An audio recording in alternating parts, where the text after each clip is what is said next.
최근에 롯데그룹이 위기다라는 이야기를 많이 듣고 있어요. 방문도 했던 회사고 친한 임직원분들도 있습니다. 재무제표를 보면서 한번 정말 위기인지 분석해달라는 의견이 많아서 오늘은 그 이야기를 해보려고 합니다. 여러분이 롯데에 있는 어떤 회사에 투자를 했든 아니면은 구성원이 될 수도 있고 아니면 소비자가 될 수도 있는데요. 우리 삶에 밀접하게 관련된 회사이기 때문에 이 회사에 대한 정보를 바로 알고 공부해보는 시간을 갖도록 하겠습니다.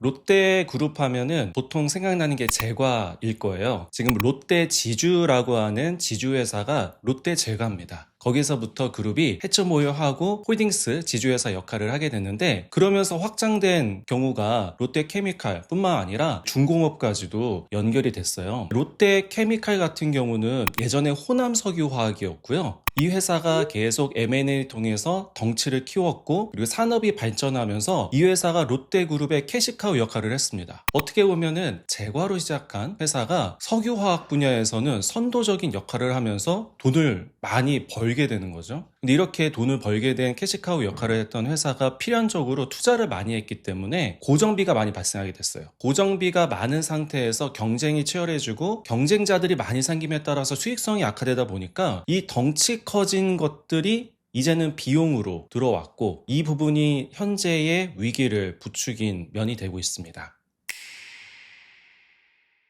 신격호 전 회장님은 거화취실이라는 문구를 본인 집무실에 적어놨다고 합니다. 화려한 것들은 취하지 않고 내실을 취하겠다라는 의미예요. 그러다 보니 롯데그룹 하면은 부채의 비율이 상당히 낮고 차입금은 0이었습니다.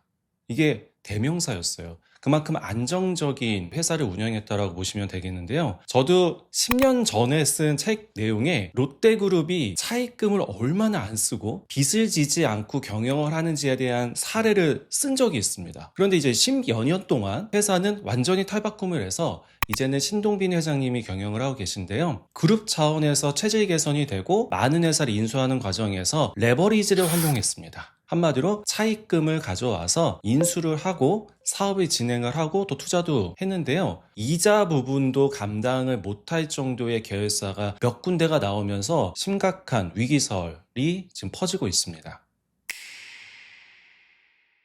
롯데의 전체적인 정보를 보시려면은 롯데 지주 재무제표를 보시면은 좋습니다. 물론 롯데그룹이 워낙 큰 회사이기 때문에 여러 회사로 되어 있지만은 지주사에서 파생돼서 회사들을 가지고 있거든요. 안정성 지표를 보게 되면은 사업 보고서를 보고 있기 때문에 2024년, 2023년이고요. 2022년이에요. 유동 비율이라고 하는 게 나오고 있는데, 유동 비율은 유동 자산과 유동 부채를 비교한 겁니다. 여기서 유동 자산이라는 거는 1년 이내에 현금화가 되는 자산을 의미하고요. 유동 부채는 1년 내로 갚아야 되는 부채예요. 그런데 분자에 유동 자산이 있단 말이죠. 근데 유동 자산이 있고 1년 내로 갚아야 되는 게 있다 보니 기본적으로는 유동 비율이 100 이상은 돼야 좋다라고 생각합니다. 왜냐하면 1년 내로 돈 들어오는 것보다 갚을 게 많아 버리면은 부담이 되는 거죠. 지금 근데 롯데 지주의 유동 비율을 보면 100이 아니라 100보다 적은 91, 87, 작년에는 76.3까지 떨어진 상태예요. 그만큼 단기적인 유동성이 악화되고 있다는 게 보여지고요. 그리고 부채 비율이 나오고 있는데, 부채 비율 같은 경우에는 분자에 부채가 있고 분모에는 자본이 있습니다. 그렇다면은 이게 높으면 높을수록 부담이 되겠죠. 부채가 더 크다는 거니까 상대적으로. 2022년에 127%에서 2024년에는 146%로 크게 증가됐습니다. 제가 크게 증가됐다는 말씀드린 이유가 이 정도 되는 사이즈의 회사들은 변동성이 그렇게 있지 않거든요. 근데 상당히 많이 증가된 것을 볼 수 있는데, 좀 우려가 되는 거는 차입금 의존도예요. 부채라고 하더라도 외상대금이 있을 수 있고 계약금을 미리 받은 선수금이 있을 수 있는데요. 근데 여기 차입금의 의존도도 34%, 거의 36%, 36.7%로 증가된 걸 볼 수 있어요. 근데 이렇게 차입금이 증가되더라도 영업이익으로 이자를 잘 갚고 남기면은 상관이 없습니다. 그런데 여기서 가장 핵심은 영업이익 대비 이자 보상 배율이 0.8이라는 건데요. 영업이익 대비 이자 보상 배율은 영업이익이 분자에 있고요. 이자 비용이 분모에 있어요. 이게 만약에 일이 안 된다라고 하면은 그만큼 영업이익을 갖고도 이자를 못 갚는 회사가 됩니다. 제가 표현이 조금 과격할 수는 있지만은 언론에서는 이게 일이 안 되면은 위험하다고 평가를 해요. 어떤 언론에서는 헤드라인을 이걸 가지고 이야기하는 경우도 있었는데요. 손실이 나는 거는 자명합니다. 왜냐면은 지금 현재 영업이익이 있다 하더라도 그 영업 외적인 이자 비용을 감당을 못하기 때문에 작년 같은 경우에는 단기순 손실이 무려 1조에 가까운 9,460억을 기록했어요. 이렇게 숫자를 보게 되니까 좀 심각하다라는 것을 여러분들이 바로 파악할 수도 있습니다. 이번에는 롯데건설을 우려하신 분들이 많아서 롯데건설의 재무제표를 보겠습니다. 작년에 이제 실적까지 나온 3년 연속 이 실적을 볼 건데요. 근데 이걸 보면은 위기가 아니다라고 생각하시는 분도 있을 수는 있어요. 왜냐하면 매출이 증가되고 있거든요. 5조 9천억에서 작년에는 7조 8천억으로 매출이 증가됐으니까 잘한 거 아니냐라고 생각할 수 있는데, 여기서 중요한 게 이제 건설업에 대한 이해를 하셔야 돼요. 이제 건설업 같은 경우에는 진행 기준이라는 걸 쓰는데 이게 말이 좀 어렵죠? 일반적으로 유통업이나 제조업 같은 경우에는 만들어 놓고 판매하는 판매 기준을 씁니다. 그 판매라고 하는 거는 이미 오더를 받고 수주를 받고 만들기 시작하거든요. 그러다 보니까 이 회계 기준에서는 내가 의무를 다했어, 서비스를 다했어, 판매를 다했어, 이게 이제 판매 기준인데, 건설업 같은 경우에는 그 만드는 게 오래 걸리고요. 건설업에 대해서는 공사를 진행하면서 매출을 잡으라고 돼 있어요. 그렇다면은 여기 있는 매출액은 한마디로 우리가 완성이 된 게 아니라 공사 현장에 가보시면은 땅도 파고 있고 건물을 올리고 있잖아요. 그렇게 올리면은 매출이 잡힌다는 거예요. 근데 문제가 있어요. 매출이 잡혔지만은 아직 완공이 안 됐단 말이죠. 완공이 되는 시점에는 분양이 돼야 돈을 받을 수 있잖아요. 근데 최근에는 건설 회사들이 이렇게 완공을 다 하라고 하기 위해서 책임준공이라는 보증을 하게 됩니다. 그리고 이렇게 보증을 한 거는 혹시라도 사업이 중간에 엎어지더라도 본인들의 책임으로 돌아오는 거예요.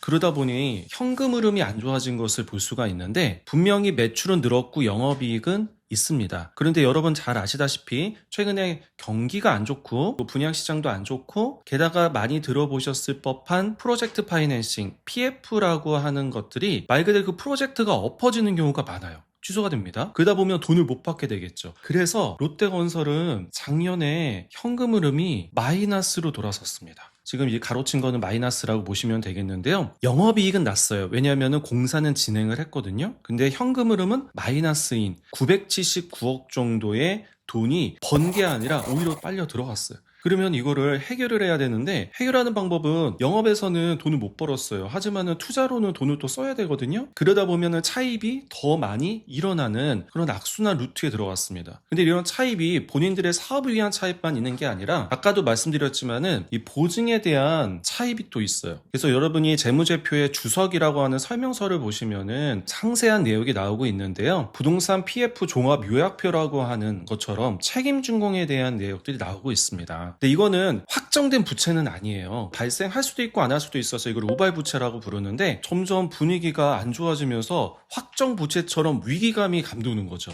이게 롯데그룹의 또 하나의 이제 뇌관처럼 이야기가 많이 돼서 걱정을 하시는 부분이 됐는데, 책임준공 보증에 대한 부분은 롯데건설만의 이야기는 아닙니다. 얼마 전 이제 태영건설도 그랬고요. 레고랜드 사태에 이어지면서 많은 건설회사들의 잔재되어 있는 위기의 근본 원인이 되기도 합니다. 그리고 롯데케미칼을 이제 말씀드릴 건데요. 롯데그룹의 캐시카우 역할을 그동안은 잘했죠. 하지만은 롯데케미칼은 대형 M&A를 계속 이어왔고요. 그리고 사업을 하기 위한 투자를 이어갔기 때문에 부채 비율이 높습니다. 근데 부채 비율이 높다라고 하는 게 일반적으로 생각하면은 자본 대비 부채가 그렇게 부담이 안 되는 거 아닌가 생각할 수 있어요. 그런데 최근, 이건 아주 최근입니다. 2025년 3분기이기 때문에 지금 촬영일이 2025년 12월이어서 한 달 전에 발표된 자료예요. 부채 비율이 65%, 72% 작년 말에서 올해 9월 30일 기준으로는 75%까지 증가되고 있는 걸 볼 수 있어요. 이렇게 규모가 큰 회사에서 부채 비율이 이런 퍼센테이지로 증가하는 거는 상당히 급격하게 증가되는 거라고 보실 수가 있고요.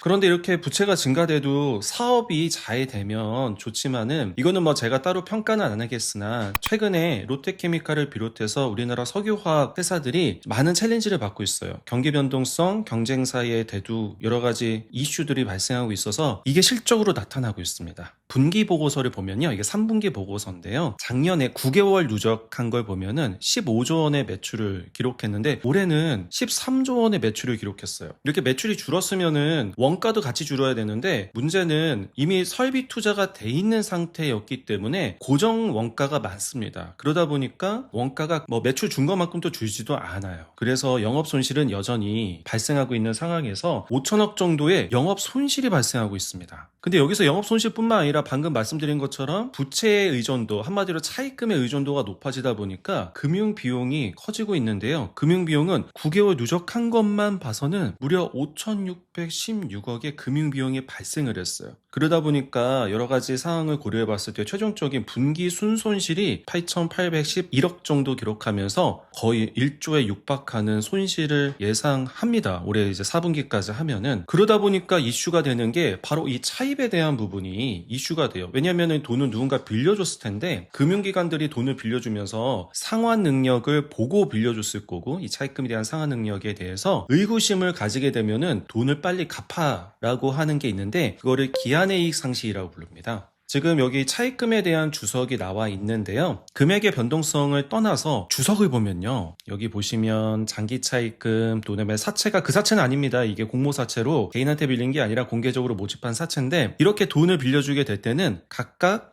이거를 유지하기 위해서는 조건을 겁니다. 에비타라고 적혀 있는데요. 이건 영업이익에서 감가상각을 조정한 건데 이건 제가 따로 설명을 드리겠지만 영업을 통해서 벌어들인 이익과 순금융부채를 비교해봐서 400% 이하로 유지하라고 합니다. 그런데 문제는 에비타가 현재 마이너스예요. 그래서 400% 이하를 유지하기가 지금 어려운 상황이고요. 그리고 또 하나가 영업이익에서 이제 조정한 에비타를 가지고 이자 비용 갚을 수 있냐? 영업 손실이 크게 나고 있기 때문에 5배를 이상 유지하는 거 못하고 있어요.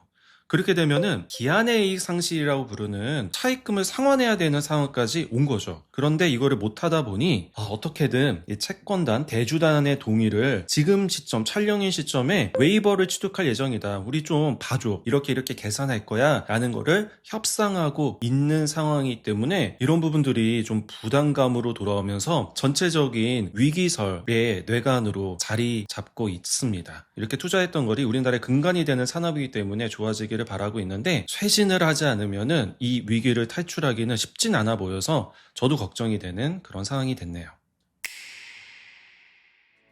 오늘은 많은 분들이 걱정하고 또 궁금해하시는 롯데그룹의 위기에 대한 내용을 가지고 직접 사업보고서와 분기보고서에 나오는 재무지표를 가지고 설명을 드렸습니다. 실제 숫자를 보니까 다르게 보이지 않으신가요? 더 위기라고 생각하시는 분도 있을 거고 이 정도는 그래도 감내할 수 있지 않을까라고 생각하시는 분도 계실 겁니다. 롯데그룹이 우리가 다 추억이 있는 회사잖아요. 워낙 많은 역량을 가지고 있고 아직도 많은 자산을 가지고 있습니다. 이제 바뀐 유통 트렌드를 극복하고 선택과 집중을 통해서 투자한 회사들은 현금 흐름 위주로 재편을 하게 되면은 이 위기를 극복할 수 있지 않을까라는 생각을 하면서 이번 영상 마무리하도록 하겠습니다.